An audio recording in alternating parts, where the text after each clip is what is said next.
بسم الله الرحمن الرحيم.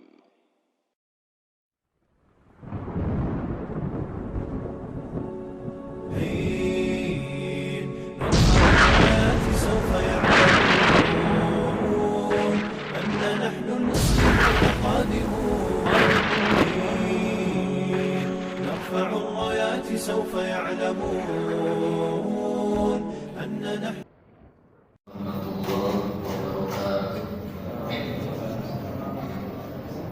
الحمد لله نحمده ونستعينه ونستغفره ونعوذ بالله من شرور أنفسنا وسيئات أعمالنا من يهده الله فلا مضل له ومن يضلل فلا هادي له أشهد أن لا إله إلا الله وحده لا شريك له وأشهد أن محمدا عبده ورسوله الذي لا نبي بعده اللهم صل وسلم وبارك على نبينا محمد وعلى آله وأصحابه أجمعين. وقال الله تعالى يا أيها الذين آمنوا اتقوا الله حق تقاته ولا تموتن إلا وأنتم مسلمون.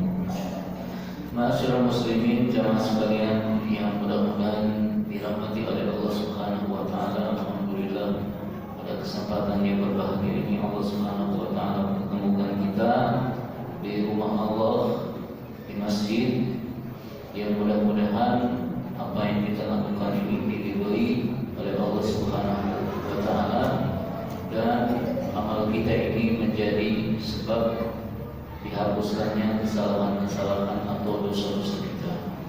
Karena al-hasanat yudhibna as-sayyi'at.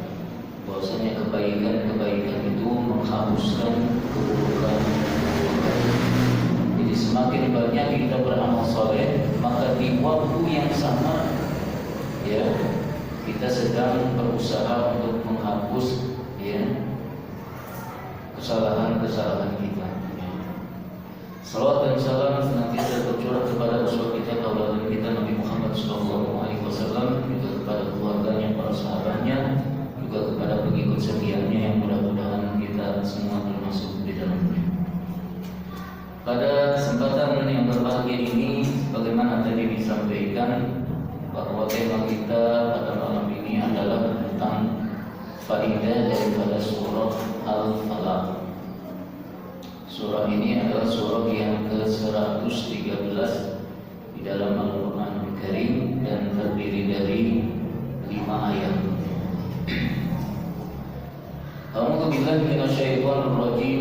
Bismillahirrahmanirrahim. Qul a'udzu birabbil falaq min syarri ma khalaq wa min syarri ghasiqin idza waqab wa min syarri naffatsati fil 'uqad wa min syarri hasidin idza hasad. Qul a'udzu birabbil falaq. Katakanlah wahai Muhammad, a'udzu birabbil falaq. Aku berlindung kepada Rabbul Falaq. Dalam tafsirnya Imam Al-Qurtubi rahimahullah ta'ala menyebutkan sebab turunnya ayat ini yang secara singkatnya yaitu ketika Nabi SAW merasakan sesuatu yang berbeda dari biasanya, di mana beliau pada saat itu merasa melakukan sesuatu padahal tidak, ya, merasa melakukan sesuatu padahal tidak. Dan ternyata ini diberikan kabar oleh malaikat bahwa ini adalah pengaruh sihir yang dilakukan oleh seorang Yahudi, ya, yang bernama Labid bin Al-A'sam, ya, yaitu di mana dia menyihir Nabi SAW itu dengan menggunakan sarana sisir, kemudian juga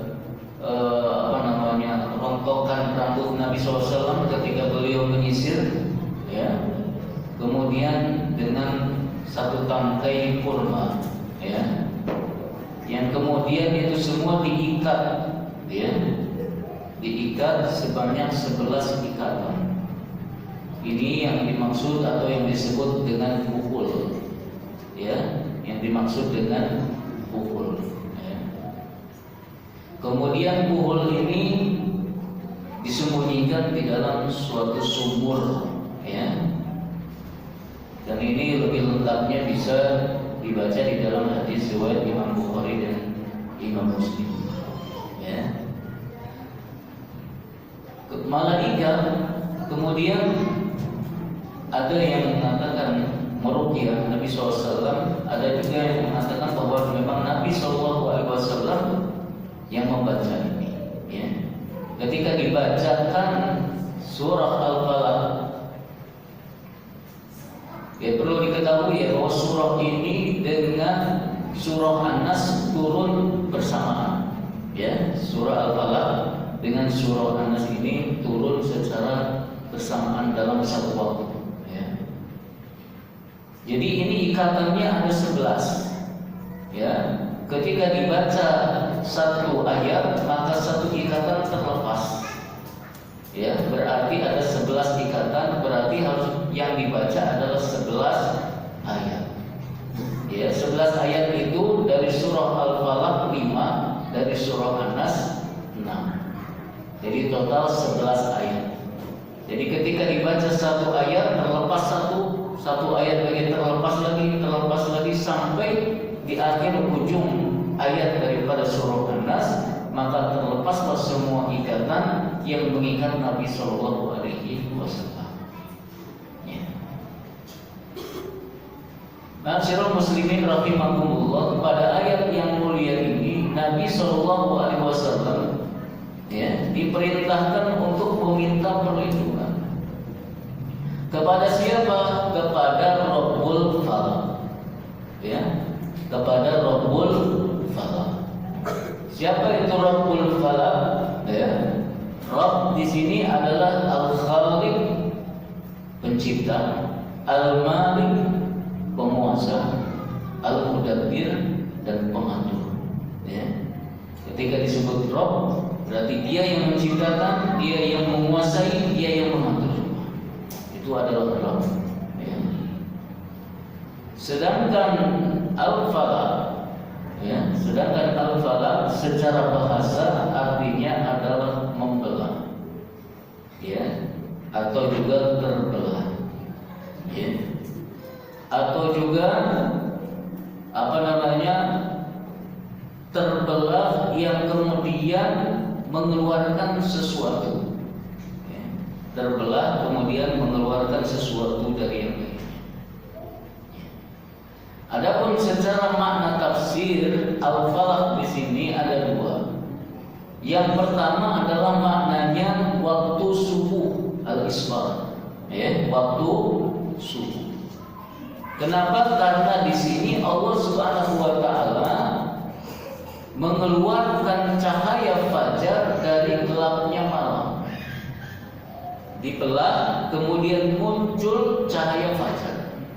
Ya, maka disebut Al-Falaq, disebut subuh karena pada saat itu terbelah waktu itu kemudian keluar cahaya fajar. Yang kedua, Al-Falaq maknanya adalah secara umum segala sesuatu yang muncul atau keluar dari yang lainnya. Seperti mata air yang keluar dari gunung, hujan yang keluar dari awan, tumbuhan yang keluar dari tanah, bayi yang keluar dari rahim, itu disebut dengan Al-Falaq atau makhluk, ya, yang terbelah kemudian mengeluarkan sesuatu darinya. Tumbuhan, ya, keluar dari tanah yang terbelah, muncullah tumbuhan, ya. Jadi yang dimaksud Rabbul Falaq di sini adalah Allah Subhanahu wa taala. Kenapa? Karena hanya Allah Subhanahu wa taala yang menciptakan, yang menguasai, yang mengatur waktu subuh dan yang mengatur sesuatu yang keluar dari yang lainnya. Ya. Hanya Allah yang bisa mengeluarkan air dari pegunungan. Hanya Allah yang bisa mengeluarkan hujan dari awan. Hanya Allah Subhanahu wa taala yang bisa mengeluarkan tumbuhan daripada tanah. Hanya Allah Subhanahu wa taala yang bisa mengeluarkan bayi dari rahim. Ya. Bahkan ada mufassir yang mengatakan bahwa al-falaq di sini adalah seluruh makhluk. Ketika disebut Rabbul Falaq berarti Rabbul makhluk. Ya, pemilik, pencipta, pemilik dan pengatur makhluk seluruh. Ya. Ini disebut dengan Rabbul Falaq. Ya. Nah, ayat ini memberikan faedah ya kepada kita tentang keoptimisan dalam menjalani kehidupan. Ya, kenapa? Karena kita punya Rabbul Falaq.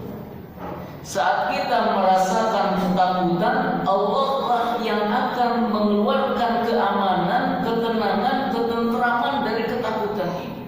Sebagaimana Allah Subhanahu wa taala mengeluarkan cahaya fajar daripada kegelapan malam. Ya. Saat kita sedang kesulitan, Allah lah yang akan mengeluarkan kemudahan dari kesulitan itu. Sebagaimana Allah Subhanahu wa taala mengeluarkan tumbuhan-tumbuhan dari dalam tanah. Saat kita merasakan kesempitan, Allah lah yang memberikan keluasan, kelapangan ya daripada kesempitan. Ya, pasti ya. Dan itu hanya Allah Subhanahu wa taala yang saat kita sakit, Allah Subhanahu wa taala lah yang bisa mengeluarkan kesembuhan, kesehatan daripada sakit. Jadi siapa yang sedang merasa takut, merasa sempit, merasa susah, merasa gundah gulana, maka ingatlah kepada Rabbul Falaq yang dapat mengeluarkan dari kondisi itu semua. Ya. Itu Allah Subhanahu wa taala. Ya, jadi sangat luas ternyata yang namanya Al-Falaq di sini maknanya. Ya. Dan itu belum seberapa daripada apa yang diungkapkan oleh para mufassir. Ya. Masing-masing para ahli tafsir menggali dan galiannya itu berbeda-beda antara satu dengan yang lainnya dari sisi kedalaman bagaimana mereka menggali. Qul a'udzu birabbil falaq. Ya. Berlindung dari hal apa? Min syarri ma khalaq. Dari keburukan segala sesuatu yang Allah ciptakan. Ya, min syarri ma khalaq. Sesuatu yang Allah ciptakan di sini maknanya umum. Semua ciptaan. Ya. Langit dengan segala matahari, dengan bulannya, dengan bintang-bintangnya, dengan awannya, bumi dengan segala isinya, lautannya, daratannya, bukitnya, lembahnya, sungainya, semua itu adalah ciptaan Allah Subhanahu wa taala. Manusia, jin, hewan, ya, apalagi virus, semua itu adalah ciptaan Allah Subhanahu wa taala. Dan ciptaan-ciptaan itu bisa saja membahayakan orang lain atau membahayakan manusia. Hujan yang lebat ya bisa membawa banjir. Ya. Bisa membuat seseorang hanya tenggelam ya, sungai atau air hujan. Ya. Api yang banyak manfaatnya itu bisa menjelma menjadi sesuatu yang mengerikan. Terjadi kebakaran, ya, membuat orang atau bangunan atau rumah hancur, ya, hangus terbakar. Gunung yang tinggi yang sepintas kita jadikan sebagai perhiasan, ya, keindahan. Ya, kita melihatnya indah sekali. Kalau sudah main ke gunung betah, gitu ya. tapi itu bisa menjelma menjadi sesuatu yang mengerikan. Ya, bisa meletus, bisa longsor, bisa macam-macam. Ya. Lautan yang luas biru, kalau sudah main di pantai lautan itu, ya, nggak ada yang mau balik. Ya, betah. Ya, kalau punya uang terus, tapi ya sih, kalau habis uangnya udah enak sekali. Tapi dia bisa berubah menjadi gumpalan air yang membinasakan. Bukan hanya membinasakan satu orang, satu kampung habis, satu negeri bisa habis dengan lautan itu. Ya. Itu ciptaan Allah Subhanahu wa taala semua. Tapi min syarri, nah dari keburukannya itu yang kita diminta untuk berlindung kepada Rabbul Falaq, kepada Allah Subhanahu wa taala. Belum lagi penjahat, perampok tadi ya, hewan berbisa, jin, virus, ya dan lain sebagainya, itu baik yang terlihat maupun yang tidak terlihat. Ya, kita wajib ya meminta perlindungan kepada Allah Subhanahu wa taala dari keburukan itu semua. Ya.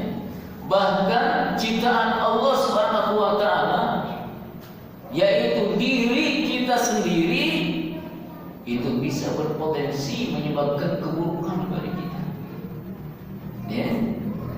Bahkan Syekh Al-Utsaimin rahimahullah taala dalam tafsirnya, ya, ketika membaca ayat ini, orang yang pertama kali yang harus dimasukkan dalam kategori min syarri ma khalaq adalah diri kalian sendiri.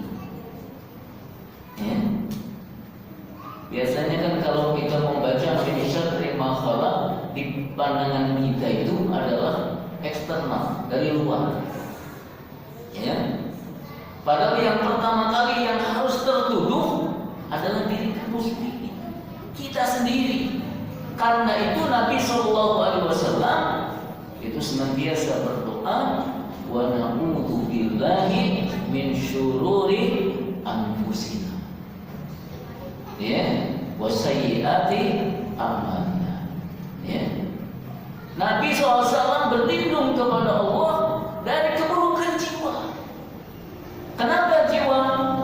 Ya, karena jiwa itu selalu mengajak kepada keburukan. Ya, dalam satu doa yang lain, a'udzu bika min syarri nafsi wa min syarri syaitani wa syirki. Disebutkan pertama kali adalah min syarri nafsi. Sebelum berlindung kepada gangguan setan, pertama kali ada berlindung dari keburukan diri, keburukan jiwa. Ini adalah tuntunan Nabi SAW yang berbanyak meminta perlindungan kepada Allah Subhanahu wa taala dari keburukan jiwa kita. Karena jiwa kita yang selalu mengajaknya kepada keburukan.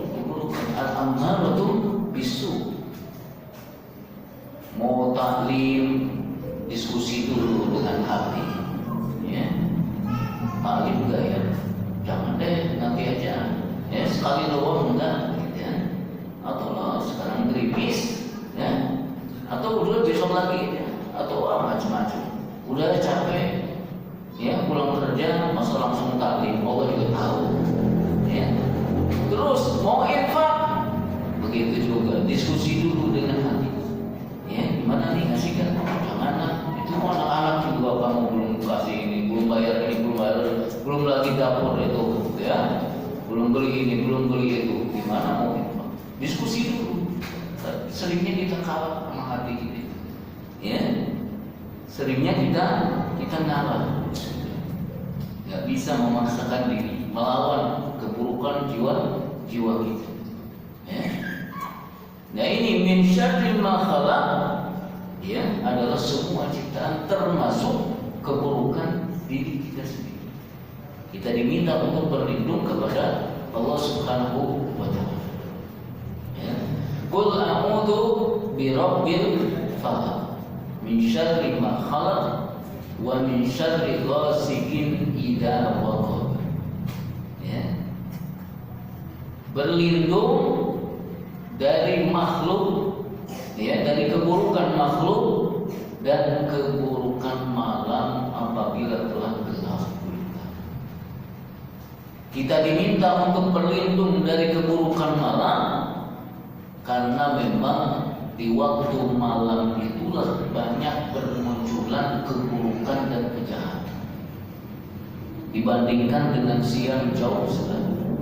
Ya, di malam hari yang namanya kejahatan, keburukan bermunculan. Ya, kalau di tempat yang hutan, ya, perkebunan itu yang ada binatang-binatang berbisa, ular, kalajengking keluar. Ya. Di tempat yang lain maling, perampok, ya, keluar di waktu malam. Ya, orang-orang sedang enak tidur, ya, dia gerayangan ke rumah-rumah. Ya, dia lebih hebat dari satpam, lebih hebat dari polisi.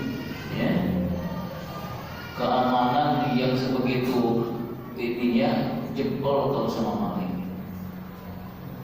Ya. Di waktu malam keluar, ya, dan malamnya ketika gelap. Tambah malam, tambah berbahaya. Ya, dulu ingat dulu zamannya waktu ngeronda, ya, itu ada satu ustadz yang ikut ronda. Dia ikut ronda di mana, malingnya malah ke rumahnya. Aduh, ini emang rawan malingnya. Ya. Sampai HP di tangan aja itu diambil pas lagi tidur orangnya, gitu ya. Ada orangnya. Ya. Di mana-mana maling malam biasanya. Bukan hanya rumah, ya, bukan hanya perkantoran, perumahan, masjid jadi sasaran. Gerobak hilang, yang dinding hilang, ya. Apalagi yang namanya tamu-tamu masjid, ya. Jadi sasaran maling-maling, dan biasanya di waktu malam, ya. Apalagi di kehidupan modern sekarang lebih dahsyat lagi bahayanya ini. Tempat perjudian, miras, narkoba, ya, bermunculan. Tempat pelacuran di malam hari bermunculan. Ya. Ingat aja dulu waktu mau ngisi halal ke warung itu, ya, jam berapa? Setengah 11 itu, Bang Indra ketawa tuh. Aduh, Pak Haji mampir. Aduh, ya. Kalau udah malam udah, dan itu bebas, ya, berkeliaran benar-benar, malah yang jaga polisi, kan gitu. Yang jaganya polisi, ya. Mohon maaf kalau ada polisi di sini, ya, bukan masalah nyindir ini, Pak. Ya. Jadi di waktu malam bahaya, iya bahaya. Ya. Bahkan bahayanya malam, ya, meskipun kita berada di dalam rumah kita sendiri, kalau di waktu malam kita nggak tidur, itu keberbahayaan bisa menimpa. Di kamar sendirian, dikunci pintunya, ya, ada si kotak ajaib HP, ya, bahaya, berat sekali. Ya, kalau bisa waktu malam itu udah HP itu tinggalin, ya, masukin kunci, gitu kan, nggak usah tergoda lagi, ya, ini, sampai jam berapa, gitu, ya, bahaya, ya, itu malah banyak sekali apa sih namanya berbahayaannya. Imbasnya adalah apa? Ketaatan kita kepada Allah berkurang, tilawatul Quran kita berkurang. Ya, coba kita introspeksi masing-masing kita lah, ya. Gak usah dijawab, kita pikir. Antara kita melihat HP, lihat YouTube, ya, dengan kita membaca Al-Quran, kita lebih banyak menang. Itu saja gitu. Makanya terlebih di waktu malam, ya, kita diminta untuk berlindung, ya, dari yang namanya ghasiqin idza waqab, ya, malam, ya, ketika itu malam menjadi gelap gulita, ya. Dan itu di setiap zaman, di setiap waktu kita diminta perlindungan ini, ya. Ini sejak dulu, berarti dulu waktu, apalagi waktu malam dulu, ya, di mana lampu cahaya di malam hari tidak seperti ini, perampokan begal di mana-mana, ya. Tetapi tidak semua yang namanya malam itu buruk. Kata para mufassir, disebutkan di sini min syarri ghasiqin idza waqab. Ya, disebut ghasiqin di sini adalah nakirah umum, dan ada min syarri. Ini menunjukkan bahwasanya tidak semua malam itu. Ada malam yang baik, yaitu ketika diisi dengan beribadah kepada Allah Subhanahu wa taala, dan ini hanya bisa dilakukan oleh orang-orang yang beriman. Ya. Orang yang beriman, mereka tidurnya sedikit. Kanu qalilan minal laili ma yahjaun wa bil ashari hum yastaghfirun. Mereka sedikit sekali tidur di waktu malam, dan di akhir malam mereka meminta ampun kepada Allah SWT.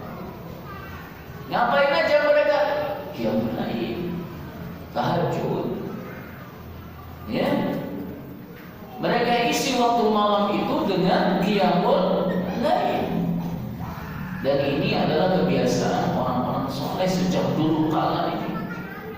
Kalau kita mau menjadi bagian dari orang-orang soleh, maka ikuti kebiasaan mereka. Apa kebiasaan mereka? Qiyamul lail, salat malam, tahajud. Ini adalah kebiasaan mereka. Alaikum biqiyamil lail, fa innahu da'bus salihina qabla. Hendaklah kalian melakukan qiyamul lail, karena itu merupakan kebiasaan orang saleh sebelum kalian. Wa huwa qurbatun ila rabbikum, dan itu adalah amalan yang dapat mendekatkan diri kepada Rabb kalian. Wa mukaffiratun lisayyi'at, dan akan menghapus kesalahan keburukan-keburukan kalian. Wa manhakum anil ismi, dan akan mencegah perbuatan-perbuatan dosa. Salat malam, ya, salat malam berat, iya berat. Ya, kalau kita tidak tarbiyah diri kita untuk dari waktu ke waktu untuk qiyamul lail, ya, untuk membiasakan diri, maka ini akan jadi berat. Tapi kalau kita biasakan diri kita, ya, dari awal, dari sedikit terus sampai sempurna, insya Allah ini akan menjadi ringan. Ya. Qul a'udzu birabbil falaq min syarri ma khalaq wa min syarri ghasiqin idza waqab wa min syarri nafatsati fil 'uqad. Ya, ini yang keberapa? Ketiga. Min syarri ma khalaq wa min syarri ghasiqin idza waqab wa min syarri nafatsati fil 'uqad. Ya. Dari keburukan tukang sihir, wanita-wanita tukang sihir, ya, bil 'uqad, yang menghapuskan, meniupkan pada pukul-pukul. Ya.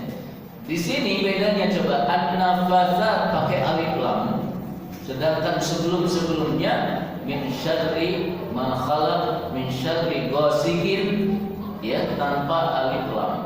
Kalau di sini min syarrin nafatsat pakai alif lam. Kata para mufassir, ini menunjukkan bahwa an-nafatsat tidak ada yang baik. Tidak ada pengecualian. Dia seluruhnya buruk. Tidak ada yang baik. Yang namanya min syarrin nafatsati fil 'uqad, semuanya jelek, semuanya jahat. Gak ada sihir yang baik, sihir putih, gak ada. Ya, setiap sihir pasti dia buruk, pasti jahat itu. Ini adalah tulang punggungnya setan dalam menggelincirkan manusia. Itu adalah sihir, ilmu sihir. Ya, dialah yang memasukkan ilmu sihir ke dalam agama Islam ini. Setan ini. Ya. Kemudian setelah dia masukin, dia viralkan bahwa ilmu ini warisan Nabi Sulaiman. Ya, warisan Nabi Sulaiman. Ya. Wattaba'u ma tatlu syayatinu ala mulki Sulaiman. Dan mereka mengikuti apa yang dibaca oleh setan-setan pada masa kerajaan Sulaiman, dan mereka mengatakan bahwa Sulaiman itulah yang mengajarkan sihir. Ya. Ditipu oleh setan, dan banyak kaum muslimin yang tertipu oleh setan itu. Ya, tertipu oleh setan itu, sehingga mereka pun menganggap bahwa ilmu-ilmu itu warisan daripada Nabi Sulaiman. Nabi Sulaiman itu kan kalau kita lihat di dalam perjalanan hidupnya memiliki keistimewaan-keistimewaan. Ya, bisa berbicara dengan binatang, ya, bisa menguasai jin, ya. Jadi ketika ada orang yang penyihir atau biasa main-main mistik, biasa dijadikan dalil itu. Ya, Nabi Sulaiman dengan jin biasa. Ya. Itu adalah trik setan untuk menggelincirkan manusia. Padahal Allah Subhanahu wa taala telah membantahnya. Wa ma kafara Sulaiman walakinna asyayatin kafaru yu'allimuna an-nasa sihr. Nabi Sulaiman itu tidak kafir, tetapi yang kafir itu adalah setan, karena setanlah yang mengajarkan manusia ilmu sihir. Ya, diajarkan kepada manusia, apakah itu dukun, peramal, tukang sihir, diajarkan ilmu sihir.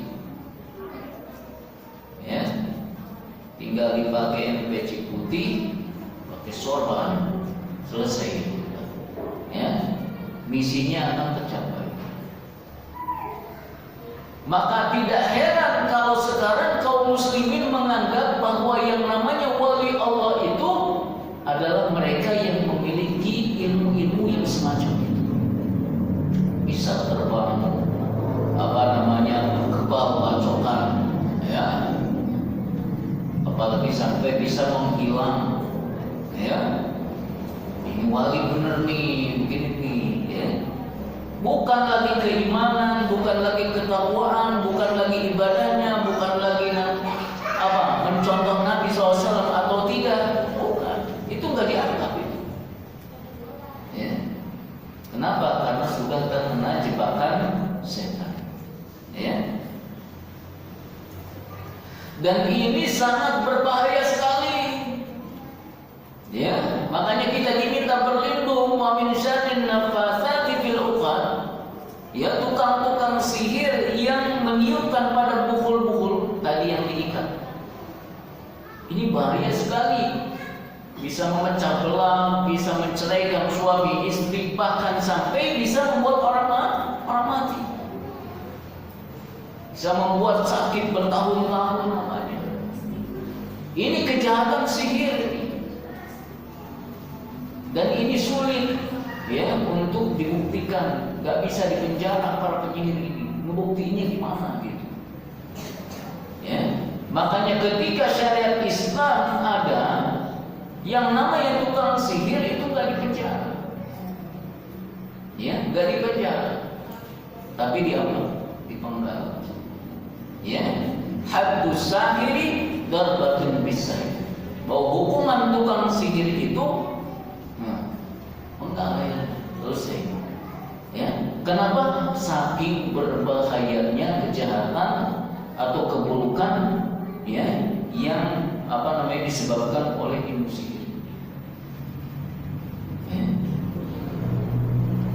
Mungkin di antara kita sudah ada yang pernah melihat bagaimana orang yang terkena sihir, terkena santet, ya, luar biasa sekali, kasihan, ngeri sekali. Yang tadinya badan gagah kuat, tahu-tahu malihoi, kurus, ya, kering, mati, ya. Betul-betul kejahatan luar biasa sekali, ya. Jahat para penyihir-penyihir, orang-orang yang mempelajari ilmu-ilmu sihir. Dan mereka pasti bersekutu dengan setan ini. Ya, setiap ilmu sihir pasti mereka bersekutu dengan setan, bekerja sama dengan jin. Ya. Dan ketika mereka bekerja sama dengan jin, itu enggak gratis. Yang pertama kali harus tunduk itu adalah tukang sihirnya. Ya. Yang pertama kali harus tunduk adalah tukang sihirnya kepada setan atau kepada jin. Ya. Baru setelah tunduk dia, maka jin itu bisa mengerjakan apa yang diinginkan oleh tukang sihir. Ya. Wa annahu kana rijalun minal insi ya'uduna birijalin minal jinni fazaduhum roha. Bahwa ada seseorang di antara manusia meminta perlindungan kepada seseorang di antara jin, bangsa jin, maka jin-jin itu menambah bagi mereka dosa dan kesalahan. Jadi ada manusia yang meminta perlindungan kepada setan, kepada jin. Ya. Dan kita bisa saksikan di masyarakat kita kan. Ya, mulai dari yang terkecil sampai yang terbesar. Ya. Yang terkecil kalau kita kalau orang-orang melewati tempat-tempat yang angker, ya, dia akan tunduk dulu kepada jin. Numpang-numpang anak titik-titik mau lewat, ya. Numpang-numpang mau pipis, numpang ini, mau pipis. Ya. Itu bagian daripada ketundukan. Ya. Sampai kepada persekutuan yang membutuhkan tumbal yang besar. Ini waktu komat, waktu azan itu. Waktu azan. Sudah lagi kan? Apa dilanjutkan? Azan dulu. Azan dulu.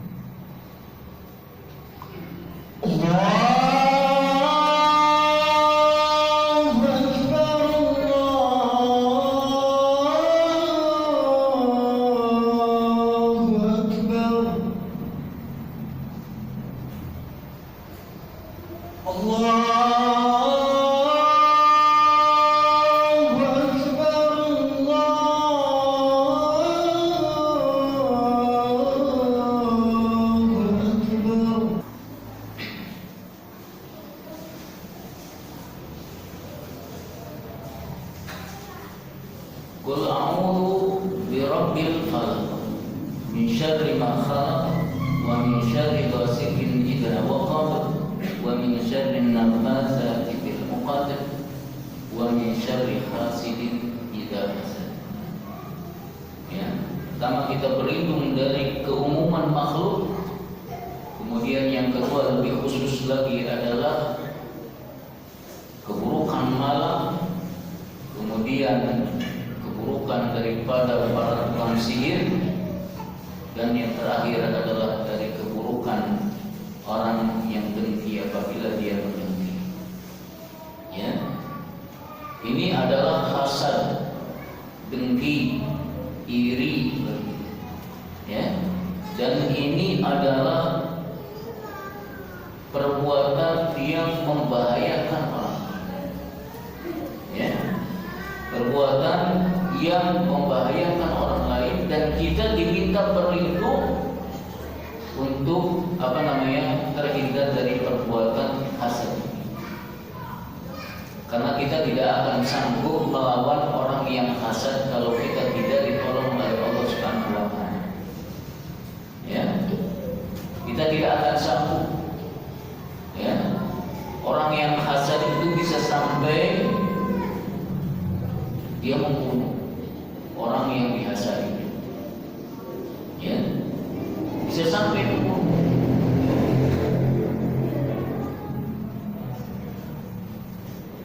Dan juga yang harus ditakuti, harus kita waspada, itu yang namanya pandangan hasad. Ya, sehingga orang dikenal dengan, ketika orang terkena pandangan hasad, ini disebut dengan penyakit ain. Ya, ini juga sama. Ya, pandangan ya yang disertai dengan hasad. Ya, itu bisa menyebabkan seseorang terkena penyakit. Sebagaimana dulu di zaman Nabi SAW ada seorang sahabat, ya, yang namanya Sa'ad radhiyallahu anhu. Ya, di mana ketika beliau sedang membuka bajunya, ya, jubahnya dibuka, kemudian terlihatlah warna kulitnya yang putih, yang bersih, yang gagah, ya. Sehingga ketika itu ada yang melihat, yaitu Amir bin Rabi'ah, ya. Ketika itu dia memujinya. Aku nggak pernah lihat kulit yang semacam ini, ya. Bahkan kulitnya itu, ini pujian membumbung gitu ya, itu bisa melebihi kulitnya gadis ini. Saking bagusnya badan, ya. Langsung seketika itu Sahal sakit, jatuh langsung sakit, ya. Dan sakitnya parah, tidak bisa diobati.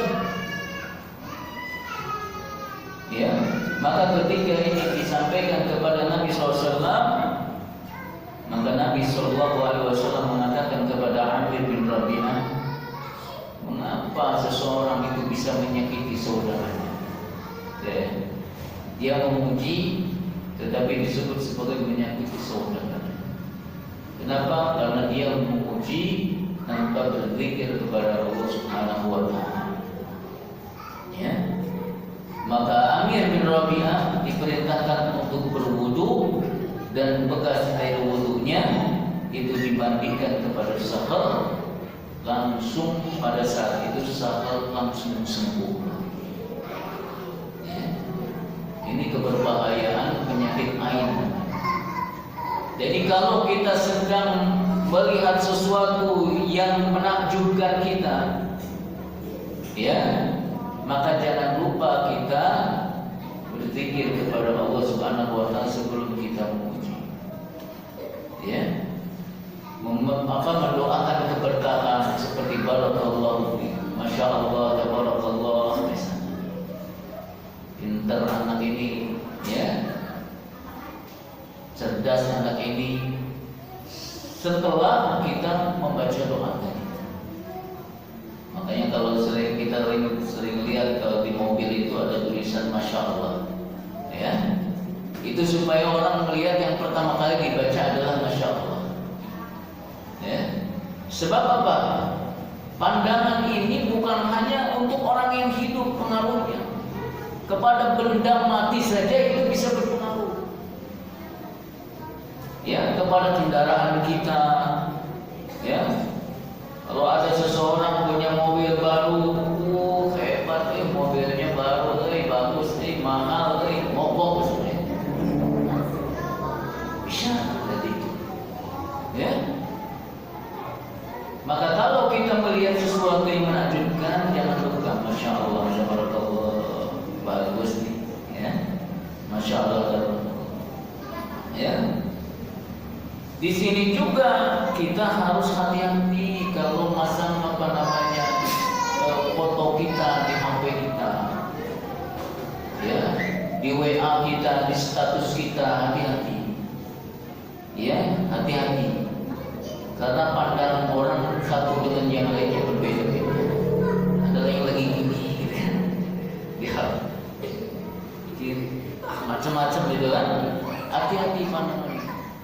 Ya, apalagi kalau sudah yang olahraganya game fitness, wow.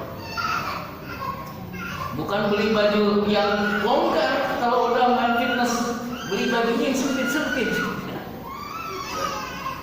supaya kelihatan lekukan ininya.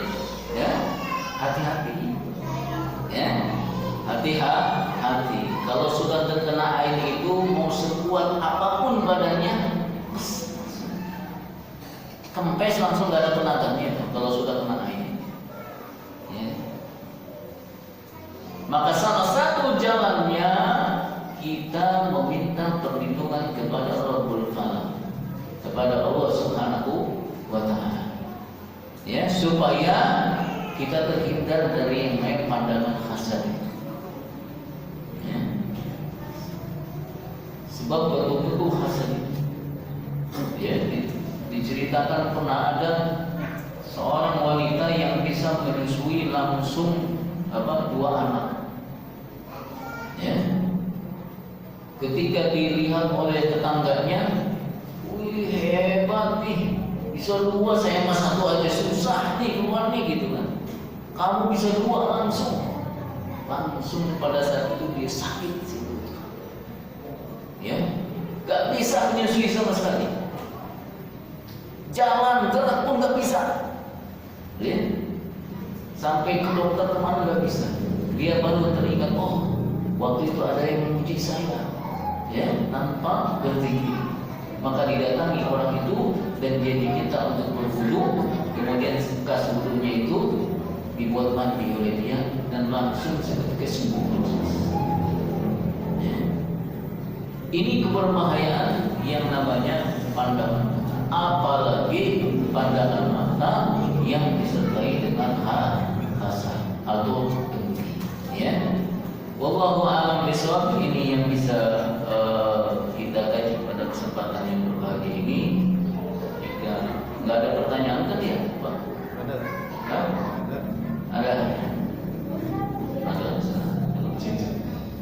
Ini ada beberapa pertanyaan Mas Ustaz. Yang pertama, apakah perbedaan jin, setan dan iblis, dan apakah jin itu beranak pinak dan juga bisa mati? Oh, ini satu pembahasan, satu kajian lagi nih, ya. Secara globalnya dulu aja deh. Iblis itu adalah gembongnya, ya. Dia adalah gembongnya. Tadi jin dan setan, ya. Iblis minal jinni, ya. Jenisnya adalah jin yang tidak terlihat, gaib, ya. Iblis gembongnya. Setan adalah jin yang durhaka, yang jahat, ya. Tapi setan bisa disifatkan juga kepada manusia, ya. Minal insi, minal jinni, di dalam surah Nas, ya, qul a'udzu birabbin nas, ya, minal jinnati wan nas, ya, yang namanya sifat kesetanan itu bisa juga dari setan, dari jin dan juga dari manusia, ya. Hampir sama, semuanya diciptakan dari api, ya. Tetapi ada yang gembongnya adalah iblis, kemudian bangsanya adalah jin. Tapi jin tidak semua setan, ya. Jin tidak semua setan, tapi setan, ya, juga bukan hanya jin, ya. Jin bukan hanya setan, ya. Tapi karena ada jin muslim, ada jin yang taat, ada ada jin yang bertauhid, ada jin yang berdakwah, ya, seperti di dalam surah Al-Jin, ya, disebutkan itu. Jadi mereka pun berbeda-beda, tara'iqa qidada, ya, agamanya mereka beda-beda, kualitasnya antara satu dengan yang lainnya beda-beda, ya, antara satu dengan yang lain. Tetapi di antara mereka kata ulama nggak ada munafik, ya, karena munafik itu menyembunyikan keimanan, ya, dan menampakkan menyembunyikan kekafiran, menampakkan keimanan. Munafik itu nggak ada kalau di jin. Sebab di dalam Al-Quranul Karim disebut wa minan nas, ya, di antara manusia, ya. Jadi di antara jin kata para ulama tidak ada yang lain munafik, yang ada mukmin, kafir, ya. Tetapi mukmin itu tara'iqa qidada, kualitasnya juga berbeda antara satu dengan yang lain. Dan di antara jin itu ada yang memiliki sifat syaitan, ya, memiliki sifat syaitan yang jahat, yang menyimpang, itulah itu. Ya, karena itu kalau manusia yang menyimpang, yang jahat disebut juga menyifati sifat-sifat daripada setan. Apakah itu beranak pinak? Iya, ya. Dia bergenerasi satu dengan yang lainnya, ya. Dan mereka memiliki para tentara, ya. Mereka memiliki para tentara. Ada yang bertugas untuk memisahkan suami istri, ada yang bertugas ini, bertugas itu, macam-macam. Nanti dia laporan ke komandan, ya. Ada di hadis riwayat Imam Bukhari. Ketika ada seseorang jin atau setan, ya, kemudian dia sukses memisahkan suami istri, ya, dia laporan, saya sudah selesai tugas saya. Maka diberikan mahkota kepada dia, naik pangkat dia, ya. Tapi ini nanti pembahasannya panjang nih kalau kita bicara setan atau bicara iblis, ya. Ya? Mati atau tidak? Mati nanti ujungnya, tapi sekarang tidak. Kenapa? Diberikan. Tetapi kalau jin keturunannya bisa mati. Sebagaimana kita tahu di dalam sirah nabawiyah ketika seorang sahabat yang ketika dia bertempur dengan jin, dua-duanya mati, sahabatnya mati, jinnya juga mati. Tetapi iblis secara iblis gengkongnya itu tidak mati, diberikan tangguh sampai hari kiamat oleh Allah Subhanahu wa taala, ya. Bahkan ketika kita membaca meruqyah dengan ayat-ayat Al-Qur'an, itu setan-setan itu yang tadinya besar, dia akan mengecil, terus mengecil sampai habis.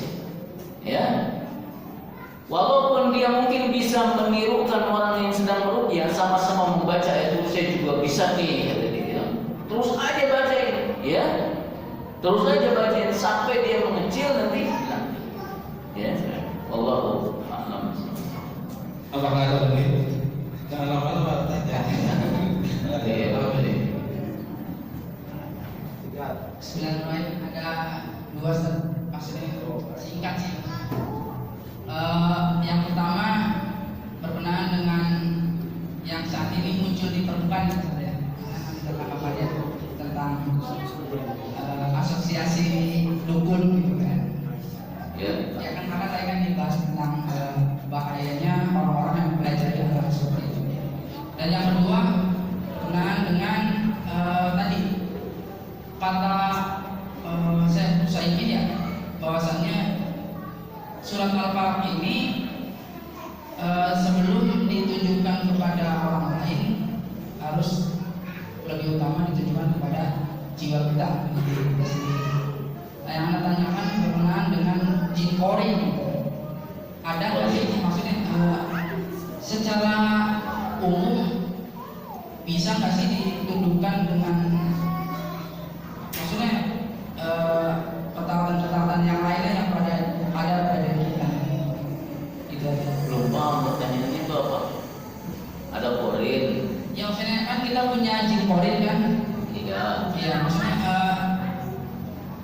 bisa dikontrol nggak? Karena kan bisa saja. Siapanya yang dikontrol? Itu maksudnya si korinnya. Iya, jiwanya ini, jiwa dari jiwa favorit. Iya, jiwa korin ini maksudnya. Itu aja katanya. Maksudnya kan karena keimanan kita kan naik turun. Iya. Jadi kodenya bisa disuruh apa enggak gitu? Pertanyaan yang pertama itu sebetulnya belum ada pertanyaannya tuh. Pertanyaannya apa tuh? Tanggapan tentang itu Tanggapan. Oh, tanggapan aja. Ya. Tentang yang namanya asosiasi dukun gitu ya. Asosiasi dukun.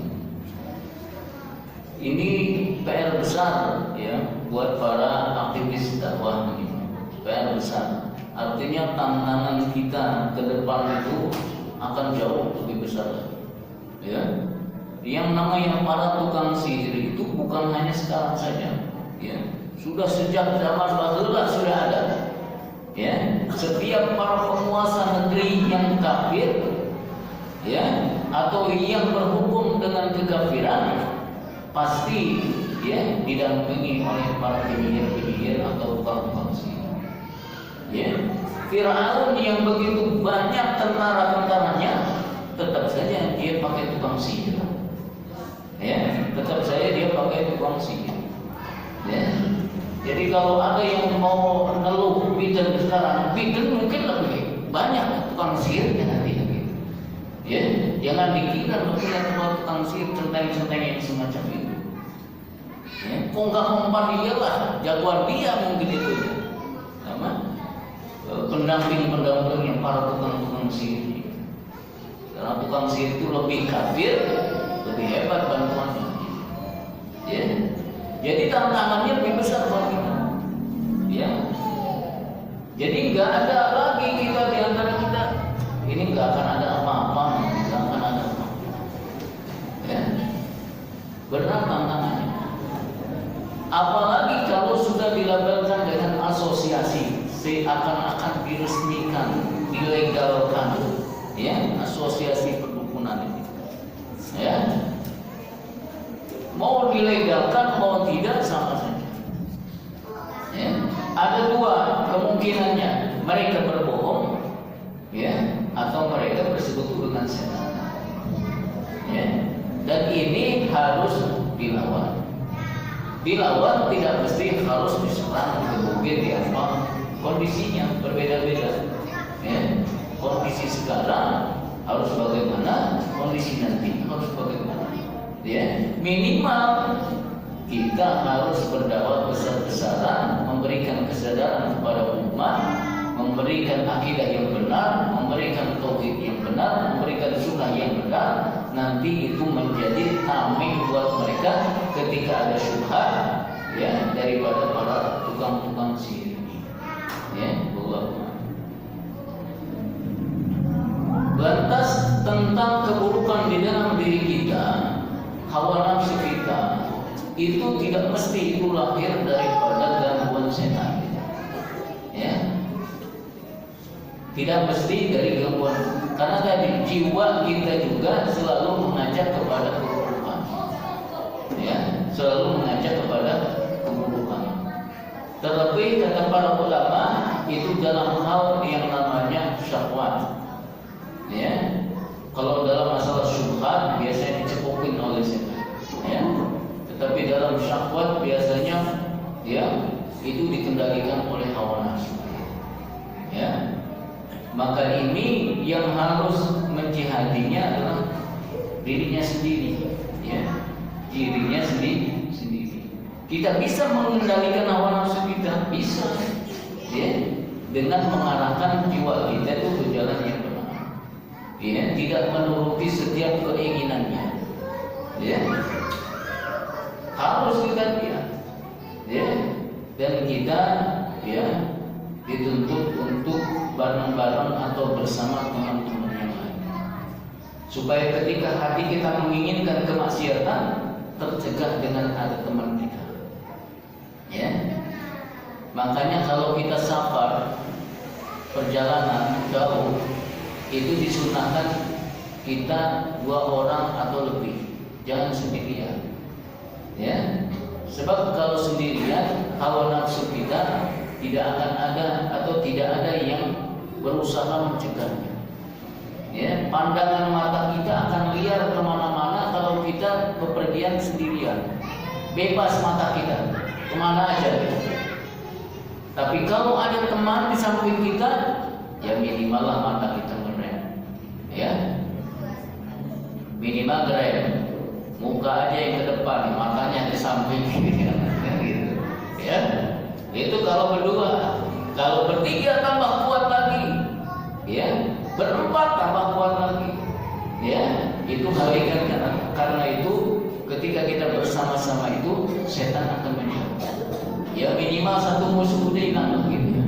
Kalau kita sedang bersama-sama dengan teman-teman kita, tinggal kawan nafsu kita ini juga akan terkurangi dengan kita saat bersama-sama dengan orang yang sama. Wallahu a'lam bishawab. Demikian. Masih ada lagi kan? Oh masih. Ya, ini satu pertanyaan lagi. Tadi disebutkan dalam ayat keempat ya, tentang kejahatan perempuan-perempuan penyihir. Apakah yang dimaksud perempuan-perempuan tukang sihir? Adakah maksud ayat khusus tentang perempuan di sini, bukan laki-laki atau keduanya? Iya. An-nafasat di sini para mufassir ada beberapa pendapat. Yang pertama memang yang dimaksud di sini adalah wanita-wanita tukang sihir. Ya. Karena apa? Karena yang melakukan an-nafasati fil uqad, yang meniupkan kepada pukul-pukul itu biasanya adalah wanita-wanita. Nenek-nenek yang giginya udah rusak jadi dukun, ya. Jadi suka membuat jampe-jampe kepada pukul-pukul. Dan itu banyak kita saksikan. Ya, kalau kita melihat tukang sihir di Eropa gitu kan, itu nenek-nenek. Ada dulu siapa? Mama apa? Bukan. Mama Loreng kayak gitu kan. Macam kayak gitu, ya. Betul itu, ya. Memang banyak dilakukan oleh wanita-wanita, ya. Ada pendapat lain bahwa yang nafasat di sini adalah jiwa, ya, jiwa atau ruh, ya, yang rusak, ya, jiwa penyihir, ya, jiwa yang selalu ingin menyihir orang lain, ya. Maka ini berlaku untuk laki-laki maupun wanita, ya, untuk laki-laki maupun wanita. Ya, jadi kalau bicara satu dengan kedua pendapat ini tidak bertentangan, ya. Yang satu memang ini sifat an-nafasati fil uqad di sini banyak dilakukan oleh para wanita-wanita, ya. Yang kedua ketika dia berbicara jiwanya, ya, jiwa yang rusak, ya, jiwa tukang sihir yang meniupkan jampe-jampe kepada pukul-pukul itu, ya, maka ini bisa laki-laki ataupun perempuan, ya. Jadi walaupun di sini an-nafasat muannas itu memang untuk perempuan, tetapi penyihir-penyihir ini bukan hanya perempuan, ya, tetapi laki-laki pun banyak. Allah. Saat ini terakhir penutup. Kalau orang tadi yang terkena aid, ya, bisa diobati dengan wudu, gitu kan? Ya. Bagaimana dengan benda yang terkena aid? Cara bilangnya. Ya. Kalau dengan benda, ya, bisa saja dengan kalau kita tahu, ya, kalau kita tahu yang menyebabkan terkenanya itu, kita tahu orangnya sama, disuruh wudu, kemudian kita siramkan. Tapi kalau kita tidak tahu, ya, kita ruqyah, ya, kita baca-baca, ya. Atau kalaupun itu tidak, maka jangan lupakan membaca qul a'udzu birabbil falaq, ya, dan membaca ketika kita naik kendaraan, ya, itu dibaca, ya. Kenapa? Karena kendaraan itu milik Allah dan yang menjalankannya juga Allah, ya. Dan kendaraan itu pun tunduk kepada Allah Subhanahu wa taala, ya. Jadi ketika kita minta ya pertolongan kepada Allah Subhanahu wa taala ya. Jadi caranya kalau tahu tadi atau kita membaca qul a'udzu birabbil falaq ya, dan juga kita membaca doa setiap kita mau menaiki kendaraan itu. Dan harus diingat semua itu tidak akan pernah berlaku kecuali atas izin dari Allah Subhanahu wa taala.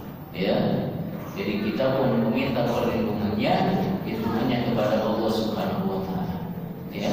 Karena terjadinya itu semua juga atas izin daripada Allah Subhanahu wa taala yang tentunya ada hikmah yang besar ya di balik itu semua. Wallahu a'lam bishawab. Wa sallallahu ala nabiyyina Muhammad wa ala alihi washabbihi wasallam. Subhanaka Allahumma wa bihamdika asyhadu an la ilaha illa anta astaghfiruka wa atubu ilaik. Assalamualaikum.